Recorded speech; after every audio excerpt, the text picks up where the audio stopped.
Mollywood times സിനിമയുടെ ഇന്നത്തെ ലഭ്യമായ ഏറ്റവും പുതിയ ബോക്സ് ഓഫീസ് അപ്ഡേറ്റ് പ്രകാരം ലോക വ്യാപക കളക്ഷൻ ഏകദേശം 18.74 കോടിയായിരിക്കുകയാണ്. ഇന്ത്യ മൊത്തം കളക്ഷൻ നോക്കുകയാണെങ്കിൽ ഏകദേശം 9.7 കോടിയായിട്ടുണ്ട്.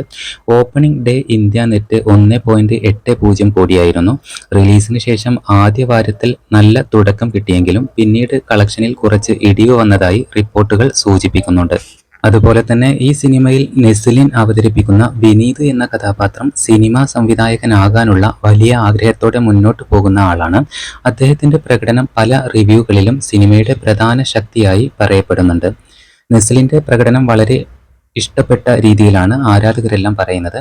സിനിമയുടെ ആശയവും സിനിമാ ലോകത്തെ കാണിക്കുന്ന രീതിയും വ്യത്യസ്തമാണ്. ചില ഡാർക്ക് ഹ്യൂമർ രംഗങ്ങളും ടെക്നിക്കൽ സൈഡും ശ്രദ്ധേയമായിട്ടുണ്ട്. പുതിയ അപ്ഡേറ്റുകൾക്കായി കാത്തിരിക്കാം.